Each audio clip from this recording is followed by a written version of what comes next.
நம்ம முன்னோர்கள் எதை செஞ்சாலுமே அதில் ஒரு காரணம் காரியம் கண்டிப்பாக இருக்கும். இதை நான் முழுசாக நம்புகிறேன்.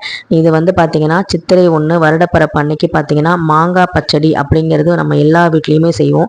இது உணர்த்தக்கூடிய ஒரு விஷயம் என்னென்னா, நம்ம வாழ்க்கையில் இனிப்பு புளிப்பு கசப்பு எல்லாமே கலந்து தான் இருக்கும்.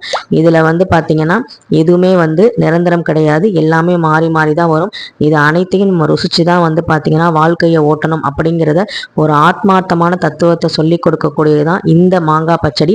அதுவும் தமிழ் வருடப்பிறப்புக்கு இதை எடுத்துக்கணும் அப்படிங்கிறது நம்ம முன்னோர்கள் சொல்லி வச்ச ஒரு ஆன்மீக விஷயம். இதில் பார்த்தீங்கன்னா மாங்காய் புளிப்பு, வெல்லம் இனிப்பு, அந்த வேப்பம்பூ கசப்பு.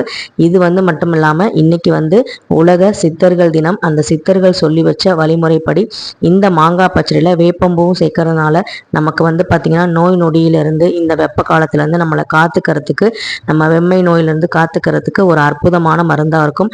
அது மட்டும் இல்லாமல் நம்ம முன்னோர்கள் எப்போவுமே சீசனில் கிடைக்கக்கூடிய அந்த உணவு பழக்கங்களை எடுத்து தான் வாழ்க்கையை வாழ்ந்தாங்க.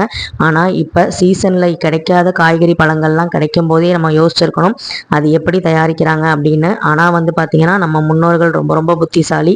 சீசனில் கிடைக்கக்கூடிய காய்கறி பழங்களை வச்சு சாப்பிட்டு அதை ஆன்மீகத்தோடையும் சேர்த்து மக்களை சாப்பிட வச்சு நல்லபடியாக நம்மளை காத்தருள்ன அந்த முன்னோர்களுக்கு நம்ம இன்னைக்கு நன்றி சொல்லுவோம். அனைவருக்கும் தமிழ் புத்தாண்டு நல்வாழ்த்துக்கள். நன்றி, வணக்கம்.